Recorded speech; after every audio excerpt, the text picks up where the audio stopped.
execution of Hassan Jerome had caused a national uproar back in Bohemia. He was believed to have been a faithful teacher, and as is often the case, now that he was dead, his writings attracted an even greater interest. The Hussite Wars commenced about 4 years after the death of Hassan Jerome in the year 1419.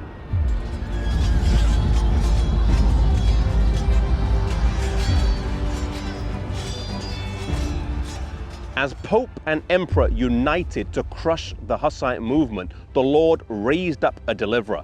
Žižka was one of the most able generals of his age and was the leader of the Bohemians. He had lost sight in one eye during a battle in 1410, and later in his life he would lose sight in the other eye as well, but he would still lead his armies into battle after battle without losing. He is one of the few generals about whom it can be said, never lost a battle in war. He was a military genius and is credited with inventing an early form of the tank. They were called war wagons, and they were wooden boxes that were reinforced with steel on wagon wheels, and he would send these into battle with people inside and load them with cannons and crossbows and pistols. Despite having mainly peasants as soldiers, with the use of clever war tactics and with Providence on their side, the Hussite armies were able to repel the numerically larger and better trained papal armies.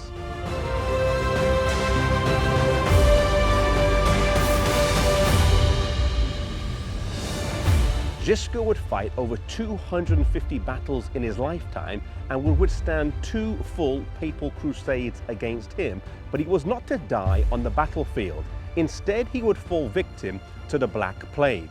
But before he would die, he gave his men some instructions, telling them he still wanted to go with them onto the battlefield. He told his men to make a drum out of his skin, which they did. And they took this drum made with Žižka's skin and would beat it as they went into battle.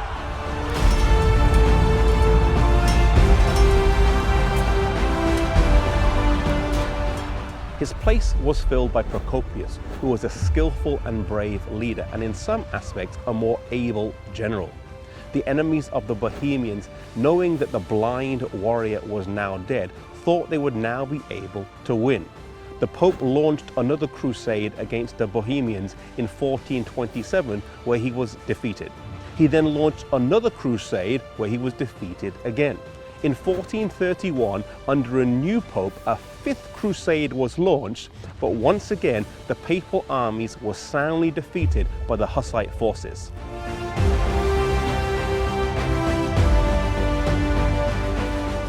Realizing that they couldn't conquer by force, they resorted to diplomacy. A compromise was entered into that, while appearing to offer freedom of conscience, really betrayed them into the power of Rome. The Bohemians had specified 4 points as a condition of peace with Rome, and these were: the free preaching of the Bible, the right of the whole church to both the bread and the wine in the communion, the use of the mother tongue in divine worship, the exclusion of the clergy from all secular offices and authority, and, in cases of crime, the jurisdiction of the civil courts over clergy and laity alike.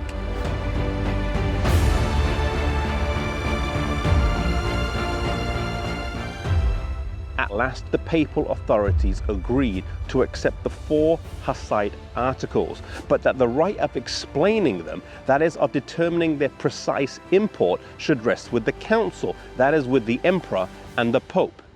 On this basis, a treaty was entered into, and Rome gained by dissimulation and fraud what she had failed to gain by conflict. For in placing her own interpretation upon the articles, as upon the Bible, she could pervert their meaning to suit her own ends. Oftentimes, when Satan is not able to defeat us through open confrontation, he tries the tactic of compromise. It's something he's done repeatedly throughout history and throughout the Bible.